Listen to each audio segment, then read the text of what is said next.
Welcome, everybody. My name is Colton from Zimtu Capital. Today I'm here with President of Commerce Resources, Chris Grove. Chris, thanks for joining. Thank you, Colton. So it's been a while since we last spoke, but Commerce has had some pretty big news out. Maybe you could elaborate on that. Yes, thank you. We're very excited by this milestone news that we had out most recently, which is our first production of a sample of rare earth carbonate. And the name of that sample is very important in that this sample can be sent to and bought by any rare earth element processor on planet Earth. Because what we have done, which is different from the last sample that we produced and news released a year ago, this sample has no radioactive material left in it. The ashram itself, while we're on this topic, has very low radioactive elements, which we call the norms, which stands for naturally occurring radioactive materials. And the ashram benefits naturally by having very low norms in comparison to many industry peers. So what we really just have is a low level of thorium. Literally, the amount of uranium in the ashram is less than your average kitchen counter granite tabletop or your counter.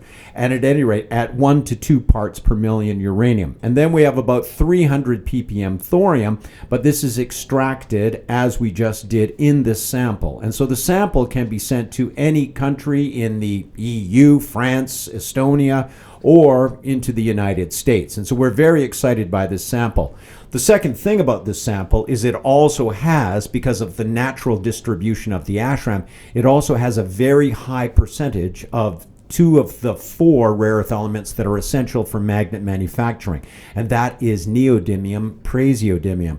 So if anybody looks at our news releases and says, what's that NdPr they keep on referring to, and why is it good that it's at 21.6%? Well, it's because NdPr are essential for magnet manufacturing, and that's a very high level of NdPr. So we're very happy that we produced the sample, very happy that it has a high percentage amount of NdPr. Yeah, and I think the touching on the radioactivity part was great because I do think people tend to think that rare earths are associated with radioactivity, so it's nice to hear that yours is a little bit less than a granite countertop. So exactly. Now, so what kind of interest are you getting from industry majors? I know that you obviously produced a sample for that reason, so there must be some sort of interest already. Yes, absolutely. So we are producing now at our pilot plant a larger volume of this same material. As we announced in the news release, we're producing 2.5 kilos of this same rare earth carbonate, and that will be delivered to 2 industry majors who have expressed interest in receiving a sample from us. In addition to that, though, this news release was noticed by the industry, and so we had several calls with other majors who are also looking for a new source of rare earth element feedstock. And again, as I said, this sample can be sent to anywhere on planet Earth because it is radioactive free. And you said 2.5 kilograms is what you're going to produce. What size was this sample? It was very small. It was in, it was just a number of grams, actually. Oh, okay. It was a very small sample. Yeah, okay. Yeah. So the market's been reacting since this news. I think you put it out on the 23rd. Is this indicative of more awareness in the rare earth market as a whole? I would hope so. Certainly, as I've said before, rare earth elements are arguably the commodity that has the most acute dynamics out of any commodity. It may not be as well understood, or that acuteness may not be as well understood or seen as some investors as, say, lithium, with lithium hitting its all-time highest price, etc. But it really breaks down to demand and supply. And so the current demand for rare earth elements, we have seen a better than doubling of the global annual demand for rare earth elements in the last decade, while at the same time, there's only one new commercially significant producer of rare earth elements.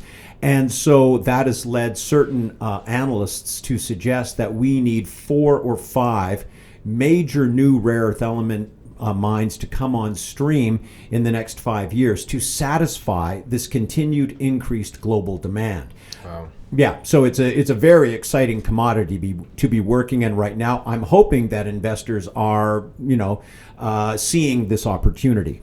Yeah, and I think they are. I've started hearing about it in some areas that you wouldn't normally hear about it. So very interesting. So what's next for Commerce then? After this sample, what do we got? Well, so our pilot plant at Hazen Research in Golden, Colorado, about a mile down the road from the original Coors brewery, they are producing right now, they're bulking through our pilot plant enough material to then produce 2.5 kilos of this rare earth carbonate for industry requests. At the same time, we are one of the beneficiaries of the federally funded Rare Earth Element Optimization Program operated by CanMet under the aegis of NRCan, Natural Resources Canada. And this program, it's really two programs, one for $48 million, the other one for $10 million. And we should have some news about these optimization programs specific to the ashram over the next while as well.